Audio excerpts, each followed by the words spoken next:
Sim, é exatamente isso, tá, pessoal? Não é clickbait, não é sensacionalismo, não tem nada disso. Eu vou trazer a matéria aqui para vocês com as respostas do especialista do Globo, que diz com todas as letras que o Lula vai governar fazendo tabelinha diretamente com o STF e passando ao largo do Congresso Nacional, que na prática é fechar o poder legislativo, tá?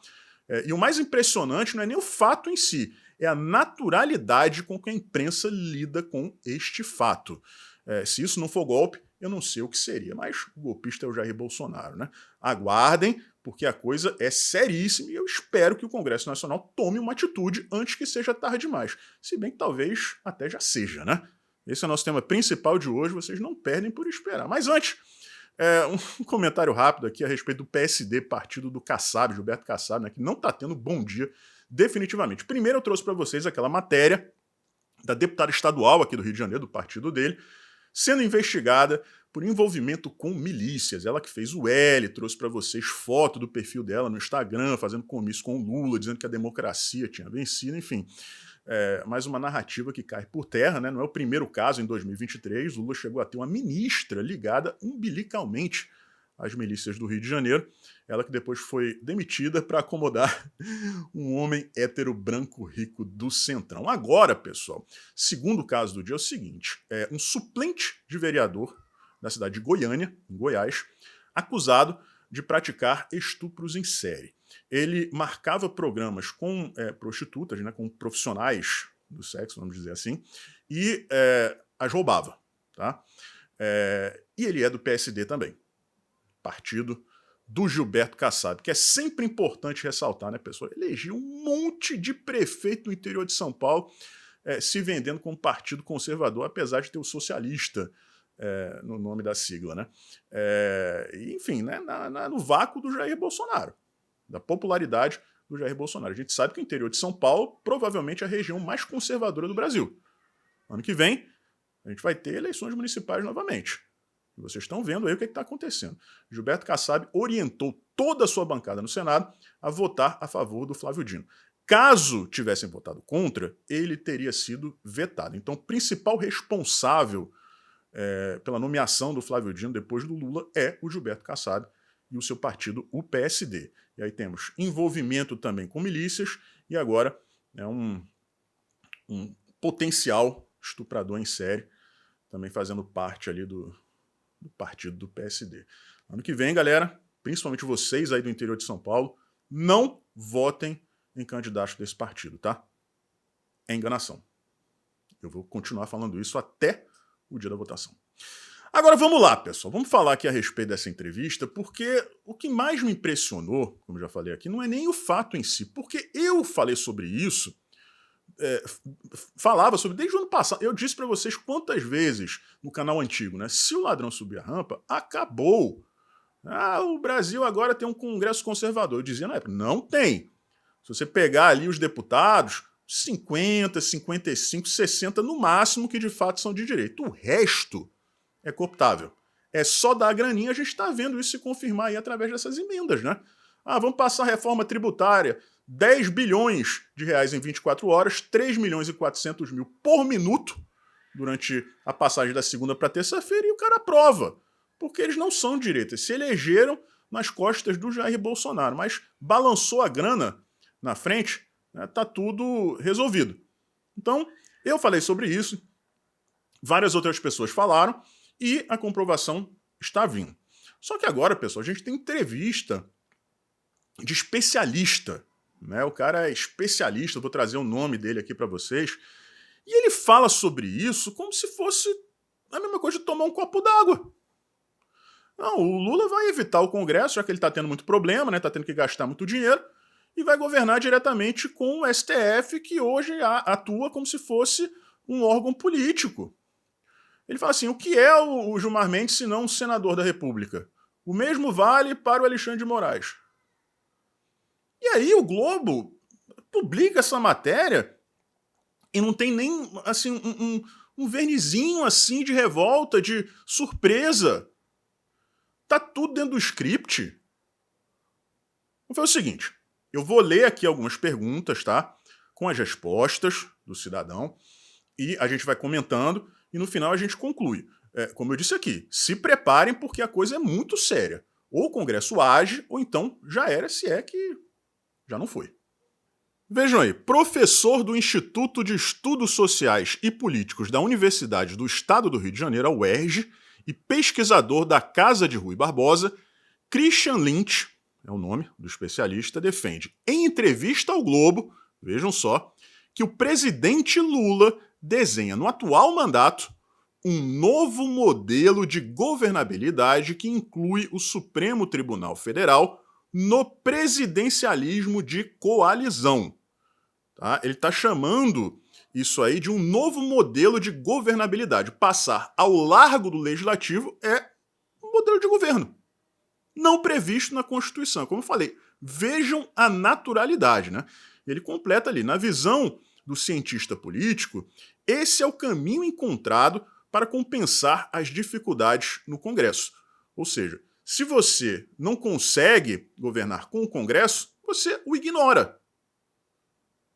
É muito grave, né, gente? E vem a primeira pergunta. O senhor defende que a governabilidade de Lula também passa pelo Supremo? E vejam o início dessa resposta. Pela impossibilidade de um presidencialismo de coalizão, ele está falando aí a respeito de como funcionava o Brasil quando o PT, por exemplo, né, assim como o FHC, tinham maioria no Congresso. E aí, esse governo de coalizão seria, né, você compartilhar interesses, digamos assim. Mas como ele não está conseguindo fazer isso neste mandato, ele dá essa outra sugestão, que aparentemente nem é sugestão, né, é uma constatação. Como funcionava no passado e que permitiu, em seus mandatos anteriores, implementar em grande medida o seu programa de governo. Lula percebeu que tem que incluir o Supremo. Só que isso é inconstitucional. Mais embaixo ele diz: o que é o Gilmar Mendes senão um senador? Alexandre de Moraes, Gilmar Mendes e agora Dino têm um peso político. Agora será preciso nomear políticos para o Supremo, como se nomeia para o TCU. É a normalização daquilo que é errado, que é inconstitucional. Aí o Globo pergunta, isso não pode gerar mais desgaste para o Supremo? E ele tem a pachorra de dizer o seguinte, há diferença. Bolsonaro queria destruir o Supremo, Lula quer cooptar. Não, Bolsonaro nunca quis destruir o Supremo. Quis justamente que o Supremo fosse alijado do processo político, porque é isso que diz a Constituição. Logo depois vem a pergunta que, na minha opinião, né, é a mais... eu não sei explicar, pessoal, como uma pessoa consegue falar isso, né, como se fosse normal.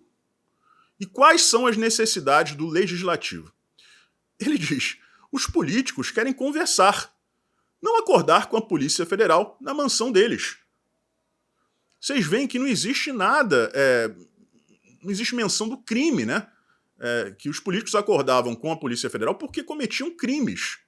Ele está dizendo aqui que os políticos não querem que isso aconteça. Ou seja, não porque deixaram de cometer crimes, mas sim porque eles não querem que a Polícia Federal simplesmente apareça por lá. Eu quero cometer crime, mas não quero saber da PF na minha casa. E essa aqui, gente, é o cúmulo do cinismo. Tá? Isso aqui é o cúmulo do cinismo. Eu vou ler agora e só vou comentar depois. Tá? Vocês já sabem como eu vou reagir. Né? Teremos uma mudança no perfil dos ministros. E ele começa dizendo, todo mundo se deu conta da centralidade do Supremo. Centralidade que não existia. Tá? O PT não tinha essa noção antes. Não escolhia pessoas como se fossem políticos. Havia um discurso republicano. Isso acabou e não foi o PT que fez. Foi Bolsonaro quando nomeou Augusto Aras para a PGR e escolheu André Mendonça e Cássio Nunes para o STF. O Lula agora faz o mesmo, com o sinal invertido. E por fim, isso tende a empoderar mais o Supremo, pergunta o jornalista. Ele responde, os ministros sempre foram um poder político. Não. Não. Mas Lula está botando o Supremo na engrenagem da governabilidade, até para compensar as dificuldades no Congresso. O Lula trata o Supremo como trata o Senado e a Câmara dos Deputados.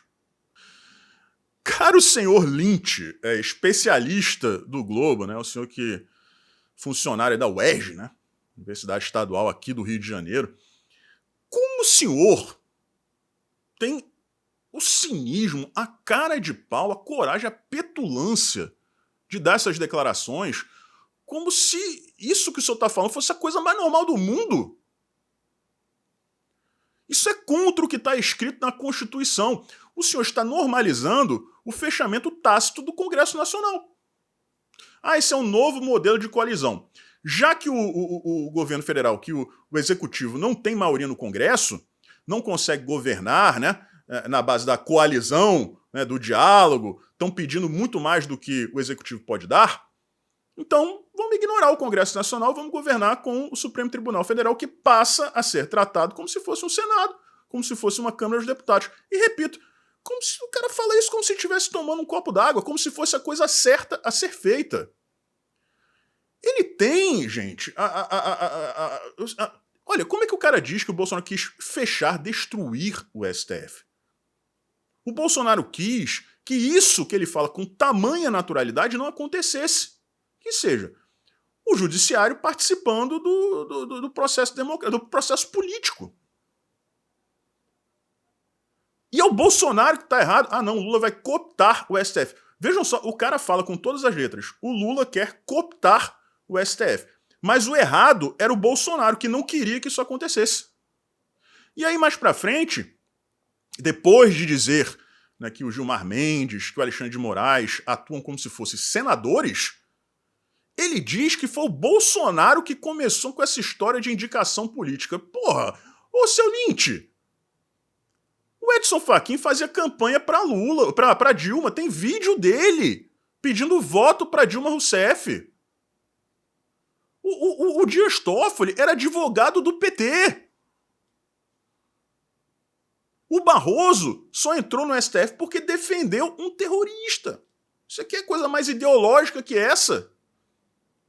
Assim como esses, tem vários outros. O Marco Aurélio Melo, era primo do Fernando Collor. Primo do Fernando Collor. O Alexandre de Moraes foi colocado no STF por ter ganhado a confiança do Michel Temer ao impedir que vídeos e fotos íntimas da então esposa do então vice-presidente da República vazassem na internet. Depois foi colocado no Ministério da Justiça e depois, quando o Teori Zavascki faleceu, foi para o STF. Isso é ou não uma indicação política? Ele próprio se contradiz quando diz que o Gilmar Mendes e o Alexandre de Moraes atuam de maneira política. Como assim? Se eles atuam de maneira política, como foi o Bolsonaro que iniciou isso aí? Com o Cássio Nunes e o André Mendonça. E se existe ministro no STF que não atua de maneira política, esse alguém é o Cássio Nunes, como eu trouxe aqui para vocês essa semana um exemplo dele, não deve nem ter lido o processo do Fred Rodrigues, deputado estadual de Goiás, conservador, bolsonarista, que teve seu mandato cassado de maneira vergonhosa. E o Cássio Nunes não só não moveu uma palha, como pelo jeito, vou dizer de novo, não deve nem ter lido o relatório da Carmen Lúcia. Então, gente, o que nós estamos testemunhando aqui como eu já falei, vou repetir, eu não estou me gabando não, tá? Porque isso era muito previsível. Lá atrás, eu disse, não caiam nessa ilusão de que a gente tem Congresso conservador. Não tem.